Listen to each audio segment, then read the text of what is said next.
All right, welcome everybody to Monday Morning Motivation, 8 a.m. version with Serial here, and we're here to talk about luxury Chinese weddings. And I forgot to share my slides.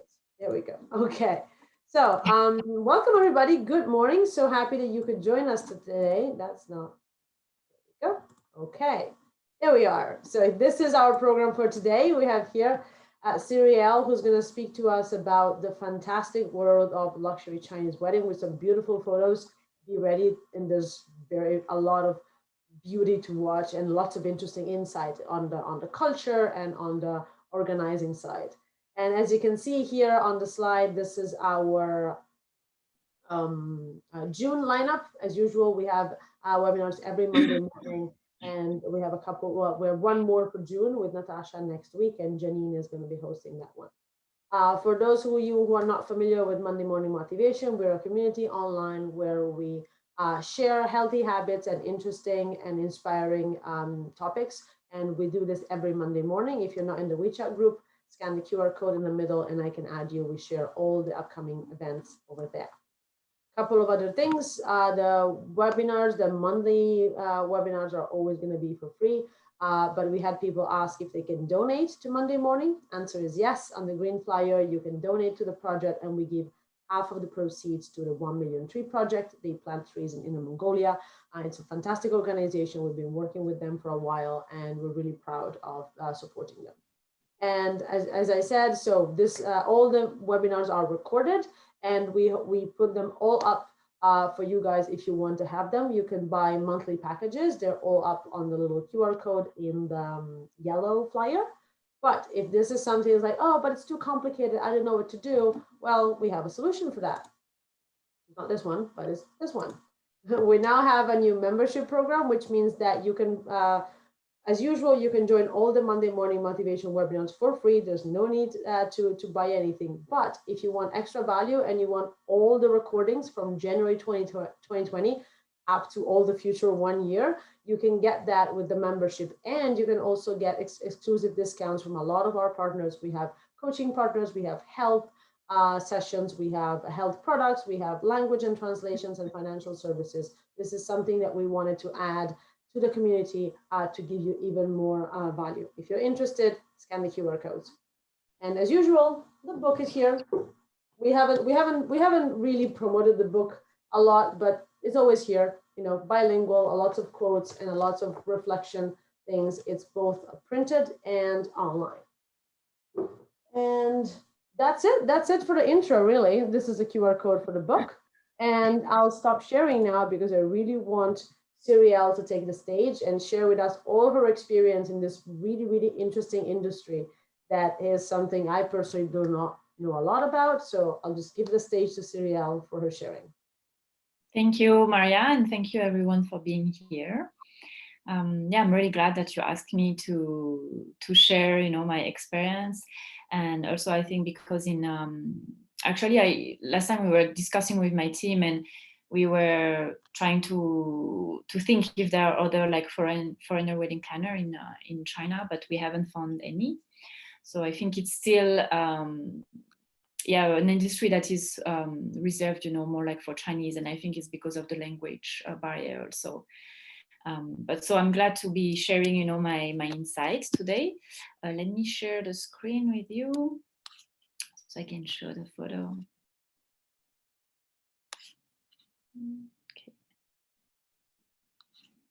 Okay. Yes, so just a little bit intro about myself and about the company. So my name is Cyrielle. I come from France originally, but I've been in China for about 11 years now. And I started my company, Chic & Co, about 5 years ago. And we specialize in destination wedding. We plan wedding, pretty much all over the world. So we've been to Morocco, we've been to Bali. So the photos here was in Bali, was a wedding in Bali. Italy, Thailand, Hawaii, and of course also in China we've been. So we were just earlier discussing with Maria, in China you also have amazing places to do wedding, like Lijiang, Sanya, of course, which is super hot destination this year. I would say like a lot of the couples come to us and they want to do the wedding in Sanya. And yeah, I mean Chengdu or Gansu, like really a lot of places. And we specialize more in high-end luxury weddings, and we really plan everything from from start to finish, I would say. So including the overall styling, the overall concept, and also the logistics parts, and then coordinating with everyone. So today I wanted to share a little bit of the past weddings that we've done. So, you can also get some more visuals. So I think like pretty much everyone have watched the movie, Crazy Rich Asian. And so that wedding actually felt a little bit like the movie, because we had 200 guests, we had 5 dogs that were coming from Beijing. So the couple really wanted their dog to be part of the wedding. So they asked the driver to drive the 5 dogs, like put all the five dogs in the car and then drive from Beijing to Shanghai. We put the dogs in a room in W Hotel because that's a pets friendly hotel. While the ceremony was at Peninsula Hotel and then the dinner was at Bellagio Hotel. So it was a very interesting wedding in terms of logistics and how to coordinate everyone, like the couple and then the guests and then the dogs. So it was quite challenging, but for sure we learned quite a lot with the team. And so how do you transport all of these guests, from one venue to another? We rented these buses, that's the bus that you actually see on the bond, like the red tour bus. And it was very funny because I called the company and then saying, oh yeah, we want to rent your bus. And, at first they didn't really understand, like, why? I mean, you can just go on the bond and hop on the bus and, do your tour. And I said, no, I want to rent it for a wedding, like, and then we want to customize it. So we actually had to rent the bus for 2 days because, like the stickers on top and then all the decoration was done before. So we did that at night, and then in the morning the bus were ready, and then that's how we brought the guests from one hotel to another, which was also like perfect for photos taking. And then they did a little tour of the bonds, because a lot of their guests were not from Shanghai. So it was also part of the wedding experience. And of course, the couple also took a lot of photos with the bus, and a lot of the people on the streets also were like, oh wow, I also took photos of this bus. So it was something very unique and personal. So that's what we try to bring also for each wedding, like more customized and personalized elements. So this is the couple once they arrive at Bellagio Hotel. So usually after the ceremony and then the cocktail, that's where we have the dinner reception. So they went to the hotel, and the bride loves roses. Like she loves hot pink roses, which were all imported because this type of roses is not grown in China. And then she also loves, heart shape. Like she's a very romantic at heart. So the overall wedding design was like pink, pink, hot pink blush, and then with all of these heart shape elements. So I think that really represents actually her personality and what she wanted. And we also created something around their love story. So, we made a video telling the love story, how they met, their daily life with their dogs. So it was really to share, with all their friends and families, what's their love story. And I think that that's what we really like for wedding, is that, it brings a lot of emotional moments. So this is again with the bus. So as I said, in the morning, they did a touring around, taking some photos. So it's great. And I think I like the contrast, between the old Shanghai, I would say, and then the more modern, Pudong at the back. So it's, for me, this is really Shanghai, like the contrast of the modern world and then of the traditional Chinese elements and architecture. And this is with their dogs. So as I said, the dogs was part of the wedding, so they're part of the bridal party. So we took a lot of photos with them, and they had custom made, like the boys. I mean the male dogs had custom made tuxedo, And then the female dogs had custom made tutu, you know, like the fluffy, like usually what the ballerina are wearing. So I thought it's like a little extra touch, you know, as I say, again, like luxury wedding, everything is highly personalized and highly custom made. The second wedding I wanted to introduce is a wedding in Morocco. So for this wedding also was quite interesting. When I was talking with the bride, I was asking her, so where do you want to do your wedding? And then she told me, okay, I don't want to do it in Bali because a lot of my friends have done it in Bali already. So I want to do something different. I think that's also something that comes back often, is that they tell us, I want to do something different from my friends, you know, something better than my friends. It's like trying to outdo each other. And so we were brainstorming, and she say, okay, let's Morocco. I say, okay, where is that coming from? You know, have you been there? You like it? And she said, no, actually, I've never been there, and none of my friends have been there. So let's just do it in Morocco. It's gonna be something completely new. And then the friends can also travel around to Morocco during that time. And I say, okay, let's just do it. I've never been to Morocco. I've never planned a wedding there. So it was a lot of research and quite challenging, to be honest, because it's not as developed, you know, than let's say other destination like Europe or Bali. So it was a lot of challenges. And at least it's good they speak French there. So for me, it was an advantage. But yeah, in terms of the culture, also the way to do business there and the way you would talk with the vendors is very different. So when we do the destination wedding, it's also you have to kind of, you know, combine all of these elements, because on one side you have a Chinese clients, but then on the other side, let's say you have, you know, Moroccan vendors. So the way they do things is quite different. So you have to make sure the communication between everyone is quite smooth. And so for this wedding in Morocco, we incorporated a lot of local elements. When we do the destination wedding, we actually like to incorporate these, you know, local elements, like let's say local performance, or, you know, we incorporated the Berber tents. So you see the tent for the ceremonies, like the traditional Berber tents. And then we had the Moroccan blue, which was made very popular by, you know, the Yves Saint Laurent.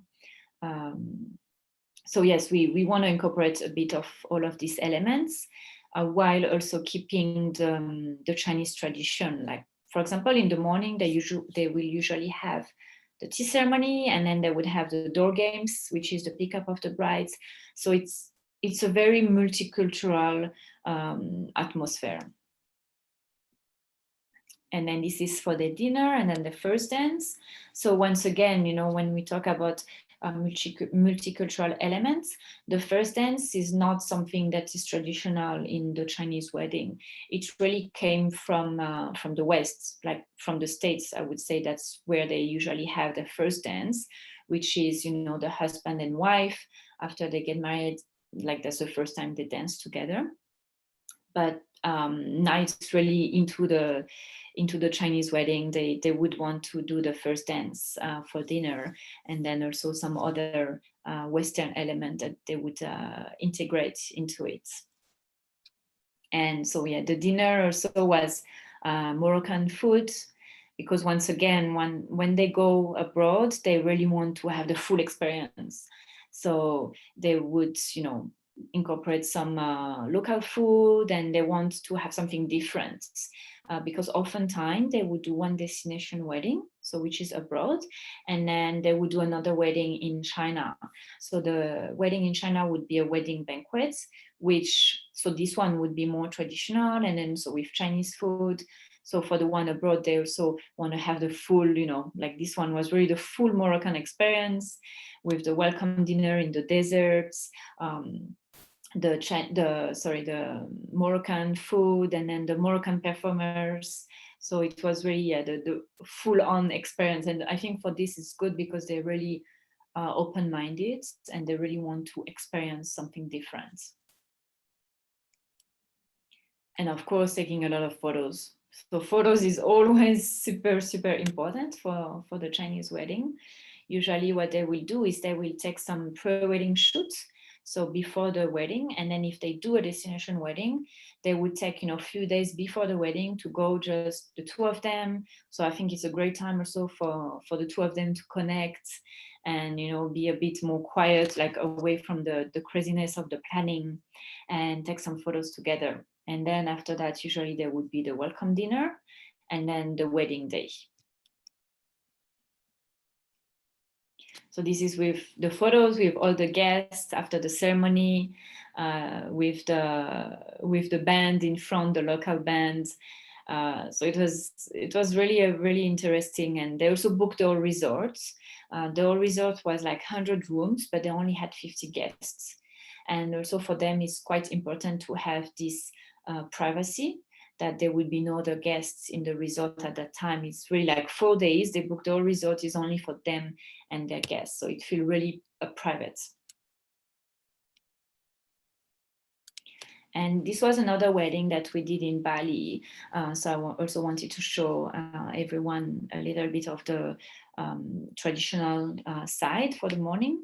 So when they do the tea ceremony and then the preparation in the morning with the parents.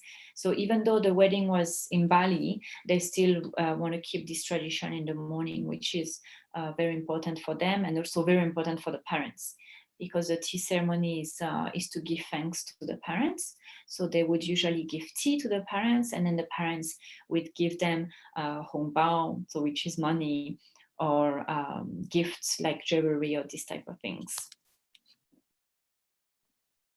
And this is the same wedding. So if you actually look, you feel that yes, in the morning is very Chinese, right? I mean, she wear the traditional Chinese outfits, is all red with the jewelry. But then in the afternoon and in the dinner, she wears the white dress. So the white dress, which is, more coming from the West. And then the dinner, which feels really, really French, with all the lighting, and then the white florals. So that's really the contrast between like the morning and then the afternoon. And that's also how the younger Chinese generation view things. They love traveling, and then they take elements from the West, but then they also keep their tradition, and that's what makes the difference, I think, and what is very interesting for the Chinese wedding. So this is also another wedding we did recently in Shantou, which is in Guangdong province. And once again, like the Chinese tradition is very different from one region to another. So the one in Guangdong, they have a lot more elements, and it's much more complex in the morning than, let's say, in Shanghai. So even when I was introducing that to some of my brides in Shanghai, they didn't even know. They were like, oh, okay, what's that? What's this? Like, oh, we don't have that in Shanghai. So like for me, it was also quite interesting. It was the first time I did a wedding in Guangdong. So I also had to learn, all of this tradition. And luckily, I had one of my team member, which is from Guangdong, so she knew a little bit. But yeah, it's very interesting to see how China, even though it's like one country, like from one region to another, you really have a lot of cultural differences and like different elements. So this is, yes, in the morning, when you pick up of the brides.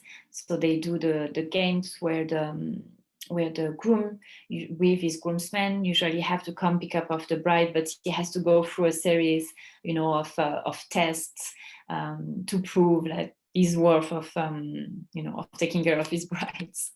And then the one on the right also is when they show, all of the jewelry, like all of the gold jewelry.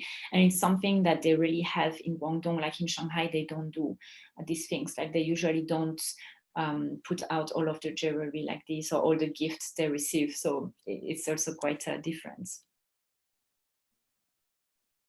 But then once again, this is her ceremony in the afternoon in the ballroom, and which you can see is like very European style. She loves Le Como.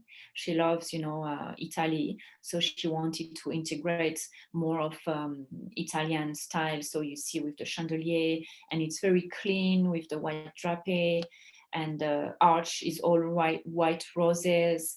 So it also feels very Western style. Just one thing that we had to compromise with the parents is the red carpets. So the original design was all white stage, but as you know, white usually is not so good in wedding because it's usually for funeral white. But then for the young couple, they love white because white is very feels luxury, feels high end. So they love that for weddings. But then when they show the design to the parents say it's too white. So we had to add a red carpet in the middle. So as you can see, so it feels more like wedding, I would say, because usually the traditional Chinese wedding are all reds. So also that's the difference, planning a wedding in China or planning a wedding abroad, is that in China, it's also for the parents. So the parents will have their word to say, and they also play an important part into the wedding planning. And the last one, I want to show a video in Hawaii.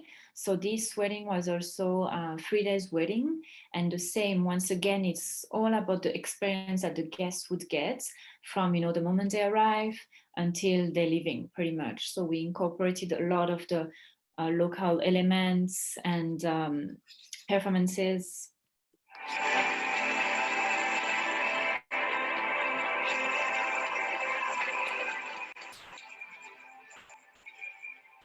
So this was the welcome dinner with the hula dance. And once again, most of the guests never went to Hawaii before. So for them, it was really the first time in Hawaii, discovering the Hawaiian culture. And this is the wedding day.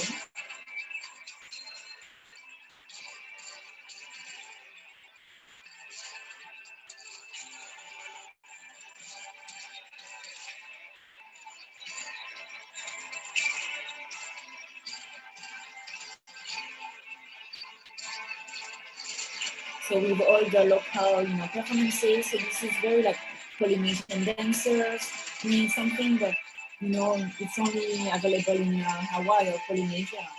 So it's very unique. And yes, that's about it for my sharing.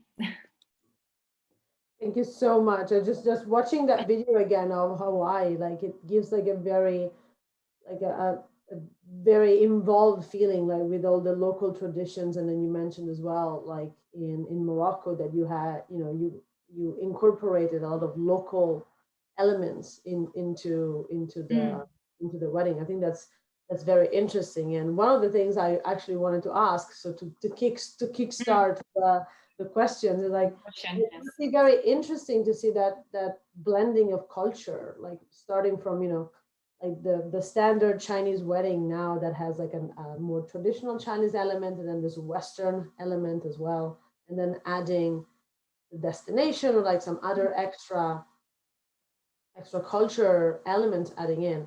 Is that is that easy to manage all the cultural aspects? So it's okay. Actually, at the beginning was a bit challenging, right? But once again, it comes with experience. Mm-hmm. So now for us, it's just normal, like for sure we always include the Chinese tradition, and then I would say the more Western style elements, because also that's one of the reasons the couple choose us, is because they like this French touch, they like this more European flair. So that's also why they want to integrate that into it. And for the local elements, when we do the destination wedding, for sure, like I will always research, in advance, and then ask around to see what we can integrate into it, like what is specific to that destination. And it can go from, like, let's say, the wedding favors, which is, the gift that you give to the guest. I will always go like on at the destination and then buy the small gift and then, source it. So because that's also a reason why they choose destination wedding. Like they also want to have something unique that you couldn't get in China. Like, all of these performances, it's very specific to each destination. So it's something that you usually don't see in China. And the same for the small gift or for some of the decor elements, it's very specific to that destination. Absolutely, absolutely. Thank you so much for sharing. Oh, there we go. We have so many questions in the chat. Oh, Excellent. Can you see it, or would you like me to read them out? yes, I can see it. So let's see the first one. Oh, there's a lot of questions. Yes, there are, which is fantastic. We're very happy to have questions, and I'm sure this is a fascinating industry to work in. So I'm sure there's a lot of questions coming. For sure. Okay, so the first question, do you get involved with honeymoon planning if it's something that clients want? So we haven't done honeymoon planning yet, but that's actually something that I was planning to develop like last year, well, end of 2019, so before COVID. Right. Because I really wanted to propose the full experience for the clients, because I think also honeymoon is could be quite stressful to plan everything.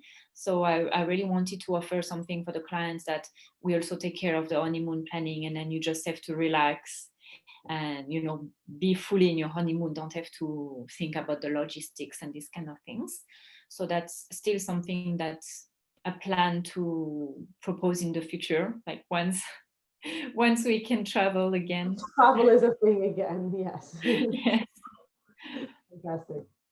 Oh yes, Shinika, I agree. She says it's wonderful. I feel like I was taken to many different destinations. I agree. I think that the photos have done a fantastic job of making us feel like we were in Morocco or Bali or Hawaii. Yes, at least it made us travel a little bit, right? Yeah, we do what we can. All right. And then we have a question from Golden. What's the biggest challenge of planning the cross-cultural wedding? I think the biggest challenge is sometimes with the parents, because oftentimes the couple has their own idea. So like, for example, the bride in Shanto, so the couple have their own idea, but then, the parents, which are like often from the older generation, so often more traditional, have different ideas.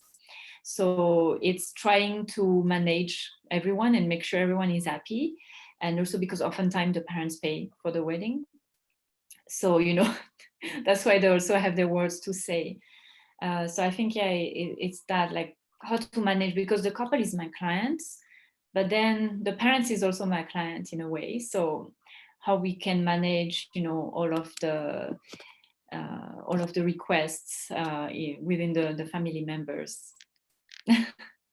I'm sure that's a challenge in many weddings in general, but specifically, in China with all the very different, let's say, traditions and logistics behind the traditional wedding style and then the more Western style. Definitely, it's very hard to mix them completely. So it has to be a little bit of. Sure. It's kind of like you need to make everyone happy, and and also because wedding is emotional. So sometimes they might not think, so rational. It's not like, let's say, I don't know, doing a corporate event, you are actually dealing with, let's say, a marketing manager. So that's his job. He understands events. He understands all of these things. But oftentimes the couple or the families, they're not from the event worlds. They don't understand these things. So it's a bit more emotional. Yeah. Lots of people management, I'm guessing. Yes, exactly. Chineka asks us a good question. What brought you to doing weddings? Yes, that's a good question. So yeah, something I didn't mention, originally when I started my company, I was doing events. So I was doing a lot of brands events, also was working with the shopping malls. And yeah, one day I just had the opportunity to do a wedding. One of the person we've done an event for asked me if I could do his wedding. And I just say yes. So at that time, I didn't know anything about wedding. I didn't know anything about Chinese wedding. So I was like, okay, I say yes and like figure out later how to do. And then I just went online and looking at what are some of the Chinese tradition. I also ask around, and then that's how I started, and it just came from word of mouth. So most of our clients actually coming from recommendation or word of mouth. That's fantastic. Just jumping in and finding out how to do it, and then turns out that it's something that hopefully you enjoy doing, and also there's a need for it. So it's a great combination. Yes, exactly. I mean, so after I just jump in, I would say, I realized actually wedding is a very big industry in China. And I also realized there were no other companies offering like more Western style wedding. There are like no other foreign wedding planner. And I thought, oh, okay, like I actually have a niche, you know. And I saw that there were a demand for this type of wedding, because again, you know, now the couple getting married, they're usually like born after 90s. So you know they're already exposed. They've traveled a lot. They're exposed to the West, and you know they see all of these weddings, let's say happening in Europe or in the States, and they want to have, I would say, a more modern approach to wedding. So I really found that okay, there are needs for that. Absolutely. Well, Mm. finding a niche that works is so valuable, Yes. and really this is something that especially being the only foreign wedding planners must be both challenging and rewarding, I'm guessing. Yes. And on that note, X has a different question. What does it feel? Sorry, what do you feel are the advantages of working with the more affluent clients? That's a good question. So definitely, I mean, when you have, because for wedding, so of course there is not only the planning part, there is the creative part. So when you see all the decoration we do, this has a cost, obviously. So of course, when we work with a bigger budget, we can create something more wow, and then you can, invite like amazing performers, because all of these performers you need to pay them, you know. So I think that's one of the advantage, that I would say you can be more creative, like you can do a bit more crazy things. Yes, because that's the advantage. But of course, the more affluent clients also have more expectation. They really have an expectation because they've been traveling everywhere. They go to the best hotels. You know, they have everything. So how can you give them an amazing experience when they already have everything? Definitely a challenge on how to keep, the wow factor keep going up and up. Exactly. And then like as you do more and more wedding, of course it has to be always more and like better and better. I'm sure that is challenging, but also inspiring to always try to find new solutions. Like I really like the idea of just taking the red buses and just cover like and just redecorating them so Yes. to transport people. I'm sure that was never done before. Yes, it was, yeah, we've done it only once, you see, and once again, like we really try for each wedding to be fully customized, and bring something new every time that hasn't been done, like to wow the guest and then the couple. Fantastic. Mm. Virginia has had a good question. If the Mm. first glance concept is growing in China, because as you mentioned, it's Yes. not typically Chinese tradition, but it's more of a Mm. West, I say American, because in Italy, I don't know if we do that really, but I don't Mm. know a lot about weddings. Mm. Yes, actually, it's something that came from the States, which is very popular now in Italy. Also, they do it. Like France, Italy, they also do it, because like the wedding industry and the wedding planner industry started in the States. Mhm. So that's when it started, these things to have like a proper planner, to have rundown, to have all of this amazing decoration, and then slowly made his way to Europe and then to Asia.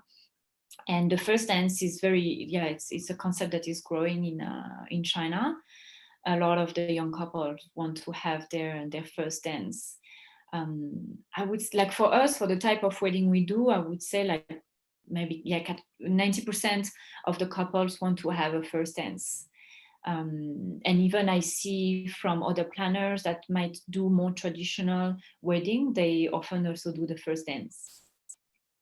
Interesting. That's definitely a great like trend to see, how the cultures, interconnect and then even blend into like a different style. Yeah, for sure. It's evolving a lot. I mean, even the white dress is the same. The white dress originally come from the West. So if you see the photos that I show you, usually before the bride, wear the traditional Chinese outfit like a qipao. But now they wear actually the white dress. So once again, which is, coming from the States and. Absolutely. I think there's a couple of more questions in the chat. Yeah. Oh, from Chineka. What was a challenge you encountered logistically when you planned the wedding in Morocco because of the cultural difference? Do you take care of visa for the destination wedding? Yeah, that's a really good question. Actually, we had quite a lot of challenges for the wedding in Morocco. So one thing was good is that I speak French, because in Morocco, they all speak French, and actually a lot of them, their English is not that good. So that was definitely an advantage. But then, yes, it was like we had the welcome dinner in the middle of the desert, which was really challenges because we had to bring, everything. Like there was nothing, so we had to bring in build in the tent and then prepare all of the decoration. And also, I feel in Morocco, oftentimes they're quite relaxed. So it was a challenge because, for us, of course, we want to plan everything in advance because we're coming from so far. We cannot do things last minute. We need to prepare, and we have like really tight schedule. But then for them, it was, yeah, so it's a bit like, oh, it's fine, we have time, and so I have to explain to them that, look, we are not based in Morocco. We cannot do things last minute. We need to prepare, the guests need to buy their plane tickets. They need to prepare the visa or these things. And so that's to come to the visa question. We don't take care of the visa, but we often help to provide any documents they need. Like, for example, so in Morocco, the Chinese don't need a visa, but we had some guests from Taiwan, they need a visa. So the guests from Taiwan, they needed, the hotel booking, they needed some invitation letter, they needed quite a few documents. So that's what we helped to provide so they could ask their visa. There you go. Yeah, I'm sure there's a lot of logistics involved in, just from the creative side, and then of course from how do we get people to places. Yes, exactly. And oftentimes also we bring a lot of things from China, right? A lot of the decoration, or we would ship it in advance, or we bring it from here. And then you have all of the logistics for the vendors, because often they bring the photo and video crew from China, and also the makeup artists. So, all of these vendors also, and our team has to go, to the destination, and we usually go a few days in advance because we need to prepare in advance before the guests arrive. Right, absolutely. Yeah, there was a question. Maria? Hi. Hi, sorry guys. I've been trying to type this question out, and I don't know how to type it, but it's in my head.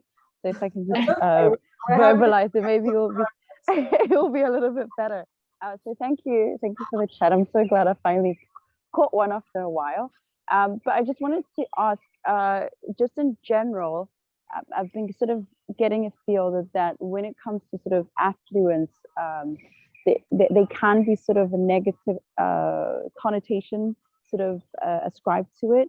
So how are you able to sort of balance that, where you're not trying to show off to the world, with the financial, the levels or the class differences and stuff like that, but also still able to balance, I mean, if a client wants or have the dream wedding in mind, sort of being able to provide that for them.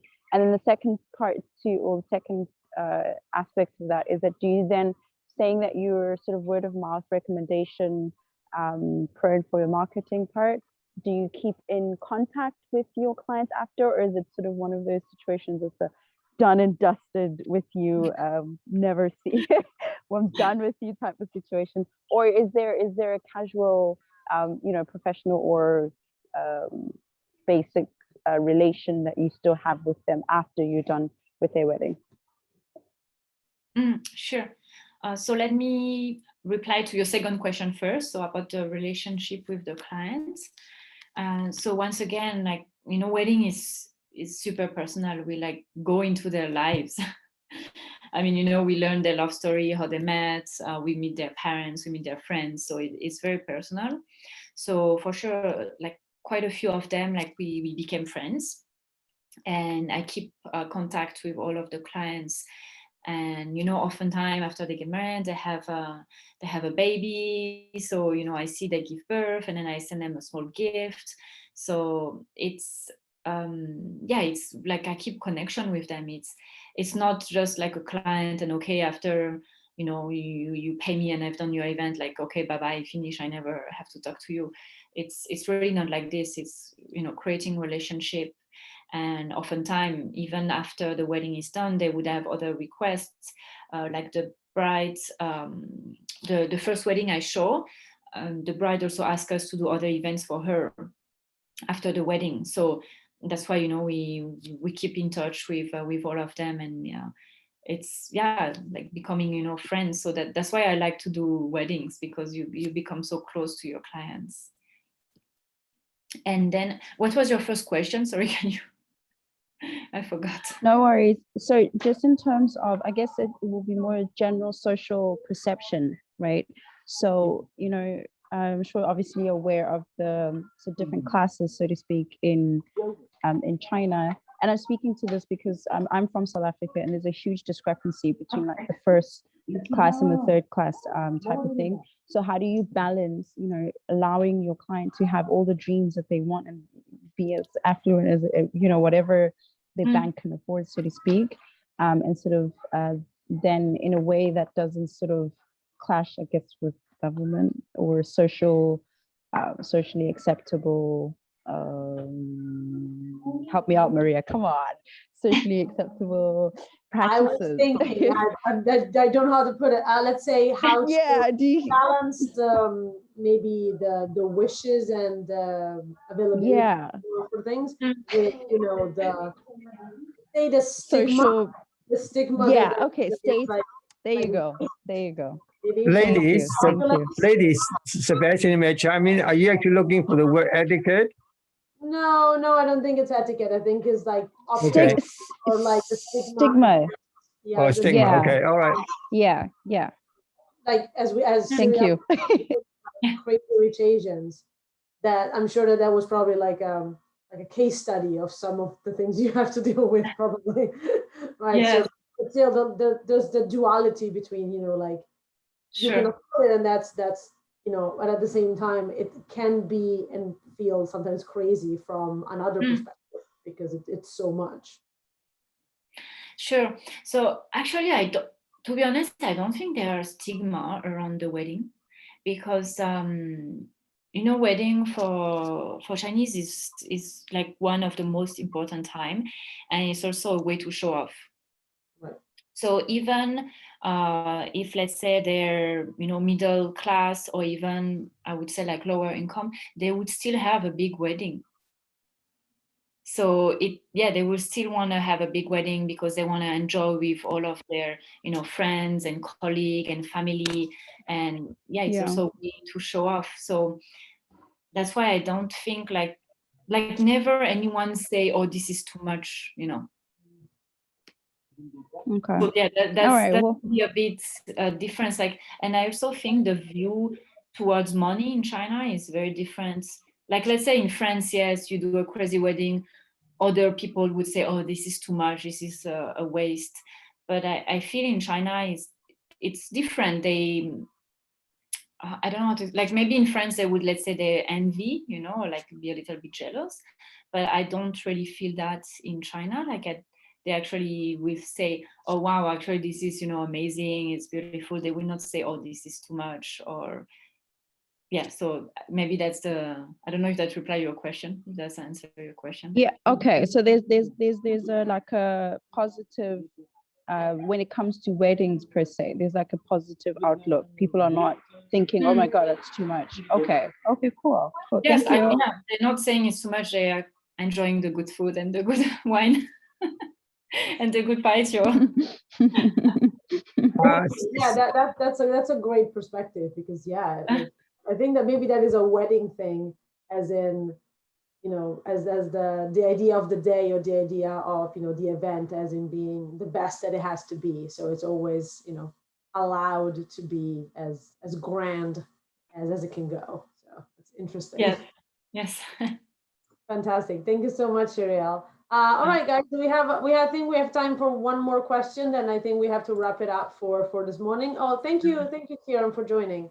Oh, Celine is asking, how did you start? I know that you mentioned that you started weddings because you had an opportunity, right? How did you start events? Is this something that you've always been in the industry? So I've been working for events industry before.